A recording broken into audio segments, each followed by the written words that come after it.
चलिए जानते हैं आज के देश और दुनिया के महत्वपूर्ण 20 बड़ी खबरें सिर्फ 5 मिनट में। पर अभी तक आपने इस वीडियो को लाइक नहीं किए हैं तो लाइक कर लीजिए, चैनल पे नए हैं तो चैनल को सब्सक्राइब कर लीजिए। तो चलिए वीडियो को स्टार्ट करते हैं। और आप किस राज्य शहर से न्यूज को देख रहे हैं कमेंट में जरूर लिखिए।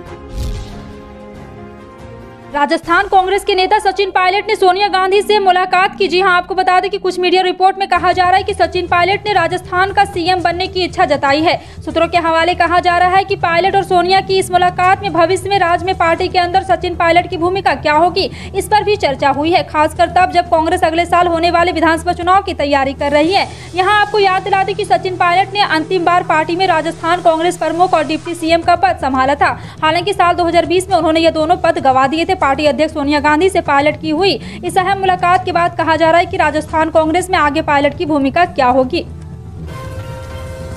असंगठित क्षेत्र के कामगारों के लिए चलाई जा रही अटल पेंशन योजना के तहत कुल अंशधारकों की संख्या 2021 से 22 में 4 करोड़ को पार कर गई। ये जानकारी पेंशन कोष नियामक एवं विकास प्राधिकरण ने दी है। बता दें कि PFRDA के मुताबिक 2021 से 22 के दौरान 99 लाख से अधिक अटल पेंशन योजना खाते खोले गए, जिसके साथ मार्च 2022 के अंत तक इस योजना के तहत नामांकन करवाने वालों की संख्या 4.1 करोड़ हो गई। मार्च 2022 के अंत तक योजना के तहत हुए कुल नामांकन में से करीब 80% लोगों ने 1000 रुपए की पेंशन योजना और 13% ने 5000 रुपए की पेंशन योजना का चयन किया है।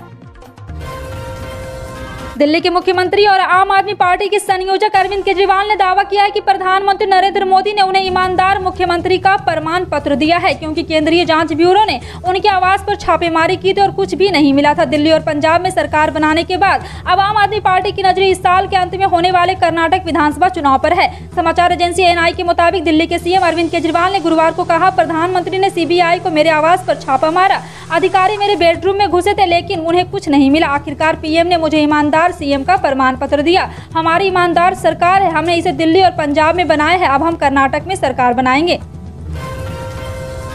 महाराष्ट्र में लाउड स्पीकर को लेकर चल रहे विवाद के बीच MNS चीफ राज ठाकरे ने मराठी फिल्म भोंगा का पोस्टर जारी किया है। भोंगा के हिंदी में मतलब होता है लाउड स्पीकर। फिल्म के जरिए MNS चीफ ने महाराष्ट्र में लाउड स्पीकर विवाद को एक बार फिर हवा दे दी है।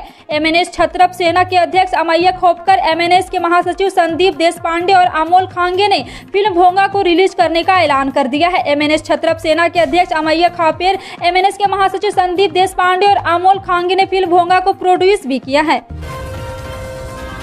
प्रवर्तन निदेशालय ने भगोड़े गैंगस्टर दाऊद इब्राहिम से संबंध कथित धन शोधन मामले में महाराष्ट्र के अल्पसंख्यक विकास मंत्री नवाब मलिक के खिलाफ बृहस्पतिवार को आरोप पत्र दाखिल किया गया। राष्ट्रवादी कांग्रेस पार्टी के वरिष्ठ नेता मलिक को इस मामले में 23 फरवरी को गिरफ्तार किया गया था। वह भी न्यायिक हिरासत में है। ED के वकील ने कहा कि अदालत की रजिस्ट्री में 5000 से अधिक पृष्ठों का आरोप पत्र दाखिल किया गया। उन्होंने बताया कि धन शोधन रोकथाम कानून के मामलों की विशेष अदालत दस्तावेज के सत्यापन के बाद आरोप पत्र पर संज्ञान लेगी।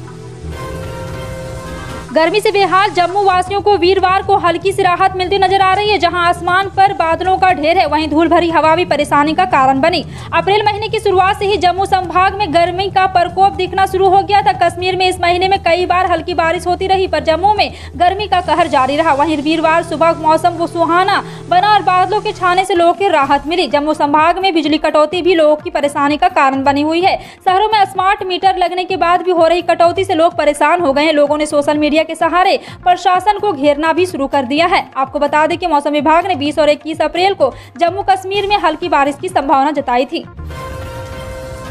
बौचहा में बीजेपी की हार के बाद NDA में खूब बयानबाजी हो रही, खासकर जीतन राम मांझी की पार्टी हम बीजेपी पर हमलावर है और हार के लिए किसी न किसी बहाने बीजेपी पर निशाना साध रही है।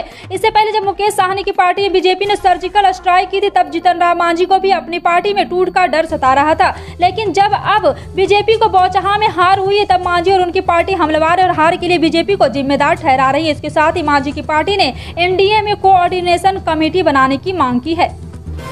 उत्तराखंड में भारतीय जनता पार्टी के विधायक कैलाश चंद्र गहतोड़ी ने गुरुवार को चंपावत सीट से इस्तीफा दे दिया, ताकि मुख्यमंत्री पुष्कर सिंह धामी वहां से उपचुनाव लड़कर विधानसभा पहुंचने का रास्ता साफ हो सके। गहतोड़ी ने विधानसभा अध्यक्ष रितु खंडूरी से मिलकर उन्हें अपना इस्तीफा सौंप दिया, जिसे तत्काल स्वीकार कर लिया गया। इस दौरान गहतोड़ी के साथ अन्य नेताओं के अलावा प्रदेश बीजेपी अध्यक्ष मदन कौशिक और कैबिनेट मंत्री सौरभ बहुगुणा भी मौजूद थे।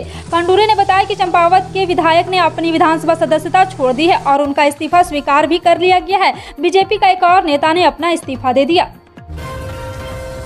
कांग्रेस नेता नवजोत सिंह सिद्धू ने पंजाब के मुख्यमंत्री भगवंत मान पर निशाना साधते हुए उन्हें रबर का गुड्डा करार दिया। सिद्धू ने विपक्ष के इस आरोप को सही ठहराया कि दिल्ली से आम आदमी पार्टी का नेतृत्व राज्य में सरकार चला रहा है। उन्होंने दावा किया है कि मान सरकार के आने के बाद पंजाब में कानून व्यवस्था में भारी गिरावट आई है और बीते 1 महीने में 40 लोगों की हत्या हुई है। सिद्धू ने पूर्व विधायक नवजोत सिंह सीमा और यहां पे अश्विनी शेखरी के साथ पंजाब के राज्यपाल बनवारी लाल पुरोहित से चंडीगढ़ में मुलाकात की और राज्य की कानून व्यवस्था सहित विभिन्न मुद्दों को उठाया। देश के कई बड़े थर्मल पावर प्लांट कोयला संकट से जूझ रहा है। सेंट्रल इलेक्ट्रिसिटी अथॉरिटी की ताजा रिपोर्ट के मुताबिक 19 अप्रैल 2022 तक देश के करीब 30% थर्मल पावर प्लांट के पास 10% या उससे भी कम कोयला का स्टॉक बचा था। इसकी वजह से देश के कई हिस्सों में डिमांड बढ़ने की वजह से पावर सप्लाई पर बुरा असर पड़ रहा है। देश में कोयला संकट गहराता जा रहा है। पावर की डिमांड बढ़ती जा रही है, लेकिन कोयले की कमी की वजह से इलेक्ट्रिसिटी प्रोडक्शन बाधित हो रहा है। सेंट्रल इलेक्ट्रिसिटी अथॉरिटी की ताजा डेली कोल स्टॉक रिपोर्ट के मुताबिक 19 अप्रैल 2022 को देश के 164 बड़े थर्मल पावर प्लांट में से 27 थर्मल पावर प्लांट के पास 0% से 5% तक की जरूरत का कोयला स्टॉक बचा था। रूस के राष्ट्रपति व्लादिमीर पुतिन ने गुरुवार को कहा है कि रूस ने मारियोपोल को आजाद करा लिया है। इससे पहले रूस के रक्षा मंत्री सर्गेई शोइगु ने बताया कि रूस ने बड़े अज़ोवस्टल स्टील प्लांट यूक्रेन का बंदरगाह शहर को अपने कब्जे में ले लिया है। अज़ोव सागर में स्थित मारियोपोल पर पूर्ण नियंत्रण रूस के लिए एक बड़ी रणनीति जीत करेगी। आपको बता दें कि झारखंड के गिरिडीह जिले के गांडे प्रखंड के एक मुखिया प्रत्याशी के नामांकन के दौरान निकले जुलूस में पाकिस्तान जिंदाबाद के नारे लगाए गए। आरजेडी नेता तेजस्वी यादव ने गुरुवार को मोदी सरकार पर दिल्ली के जहांगीरपुरी और अन्य बीजेपी शासित राज्यों में एक विशेष समुदाय के घरों को ध्वस्त करने का आरोप लगाते हुए बुलडोजर संस्कृति की आलोचना की। तेजस्वी ने भारत में घुस आए चीन पर चुप्पी को लेकर बीजेपी पर भी हमला बोला। तेजस्वी ने कहा है कि चीन ने भारतीय क्षेत्र में 2 गांव बना लिए हैं, लेकिन केंद्र इसके बारे में 2 शब्द बोलने से डरता है, उन्हें ध्वस्त करने के बारे में भूल जाता है। क्या वे राष्ट्रीय हित, एकता और अखंडता और संविधान के बारे में चिंतित है या सिर्फ एक विशेष समुदाय पर बुलडोजर चला रहा है? तेजस्वी ने पूछा है कि अगर जहांगीरपुरी में अवैध निर्माण है तो सरकार के प्रशासन अब तक क्या कर रहे थे?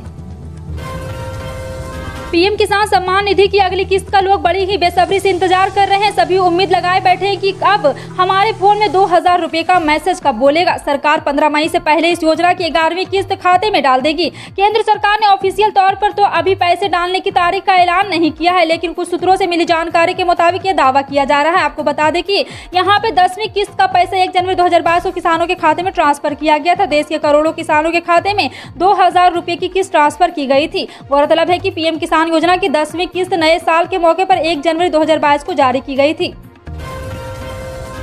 सरकारी तेल कंपनियों ने पेट्रोल डीजल के नए रेट जारी कर दिए हैं। आज भी दिल्ली, मुंबई सहित देश के चारों महानगरों और प्रमुख शहरों में तेल की कीमतों में कोई बदलाव नहीं किया है। पिछले दिनों 80 से 80 पैसे की बढ़ोतरी के बाद इधर कुछ दिनों से फ्यूल प्राइस स्थिर बना हुआ है। करीब 2 सप्ताह की कंपनियों ने तेल की कीमतों में कोई बदलाव नहीं किया है। दिल्ली में पेट्रोल अब भी 105.41 रुपये लीटर बिक रहा है, लेकिन डीलर्स का अनुमान है कि अगर कच्चे तेल का भाव जल्द नीचे नहीं आया तो पेट्रोल डीजल दोबारा महंगा हो सकता है। फिलहाल आपका इन सभी खबरों पर क्या कहना है कमेंट सेक्शन में टाइप करके जरूर बताएं। पल पल की अपडेट जानने के लिए जुड़े रहें आप अपने NTS न्यूज चैनल से। मिलते हैं अगली बड़ी खबर में, तब तक के लिए जय हिंद।